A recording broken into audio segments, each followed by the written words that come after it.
Welcome back to Hardball. General Petraeus testified today all day that he's recommending drawdown of troops over the next year to 139,000 from the 169,000 we're at right now. So with the small security gains in a few limited parts of the country, what does he hope to achieve overall with fewer troops? Tonight, the Hardball debate couldn't be hotter. Does the U.S., our country, have a clear definition of its mission in Iraq, or is the slow troop reduction merely a holding pattern in this nearly 5-year-old war? Pete Hegseth is with the Vets for Freedom, and Jon Soltz is with VoteVets.org. Good evening, gentlemen. I want you to start, Pete.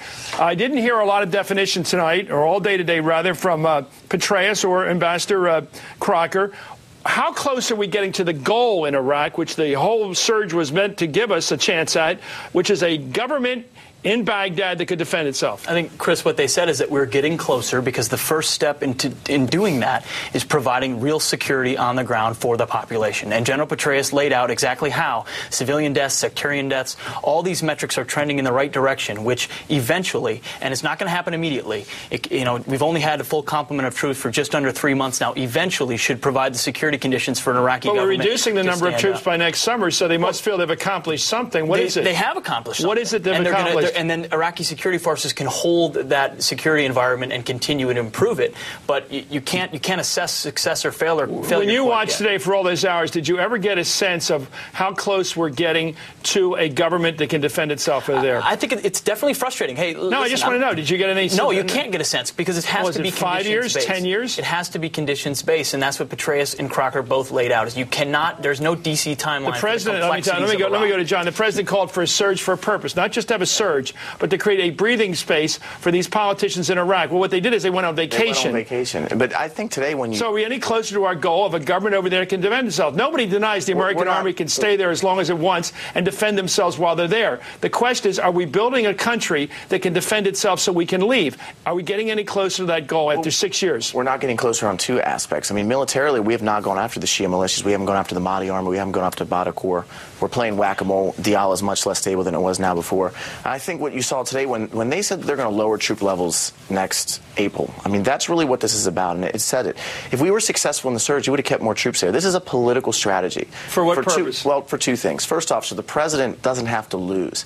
This isn't about winning anymore. This is about a president who doesn't want to be a president who loses. Why is he cutting the troops by 30,000? Because there's two reasons for that. First is that the American army, you've got 20 brigades in Iraq, you've got 42 in the active component army. So you have to do a rotation there 15 months. 20 brigades out, 20 brigades in. I mean, that's pretty much it. Plus you have Korea commitments, and you have Afghanistan.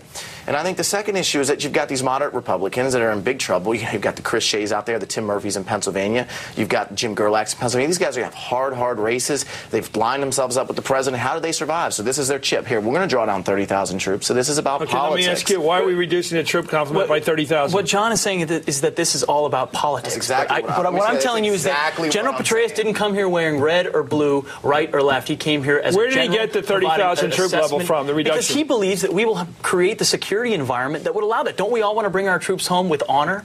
And we want to reduce 30,000 troops because they've created a security environment that doesn't provide a haven for Al-Qaeda. And that's exactly what General Petraeus believes we can do by the summer of next year. He didn't speak much about Al-Qaeda today. He absolutely That came up at the end of the question. He mainly talked about what he called the ethnic sectarian dispute over there. Actually, in the first or second paragraph, he referenced how the reason that we're making the gains we're making is because we've severely hurt Al-Qaeda's capabilities. No in-Baghdad. What I found frustrating, I go back to this, the president's own words in January. He said, that, let's take a look at what the president, let him speak for himself. So America will change our strategy to help the Iraqis carry out their campaign to put down sectarian violence and bring security to the people of Baghdad. This will require increasing American force levels. So I've committed more than 20,000 additional American troops to Iraq. The vast majority of them, 5 brigades, will be deployed to Baghdad. These troops will work alongside Iraqi units and be embedded in their formations. Our troops will have a well-defined mission to help Iraqis clear and secure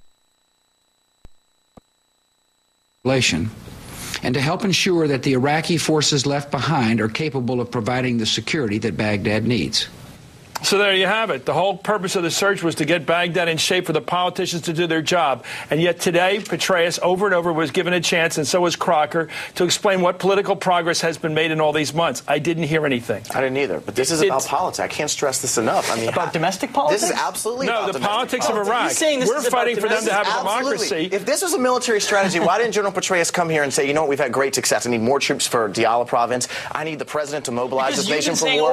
I need the president to ask our military. I need our president to ask young men and women in this country to volunteer for the military like they should be for this war. I need the president of the United States to create an interagency process that makes the State Department actually do their job with DOD here. I need the president of the United States to stand up and tell the American public that we need to mobilize civilian industry so we can get MRAPs to Iraq. He hasn't done this. This is not about winning. What John is going to come in what John's going to come in and do no matter what is criticize what General Petraeus has done, when in reality the reason he came to say that we might be able to reduce troop levels is because we've had great success in that country providing Just security. tell me, you got a minute. Tell me what we're doing over there to create a democracy. In the areas we're providing security. Chris, think about it. You couldn't go I keep asking, the goal is not to have military power in the Middle East. The goal is to create a democracy over there.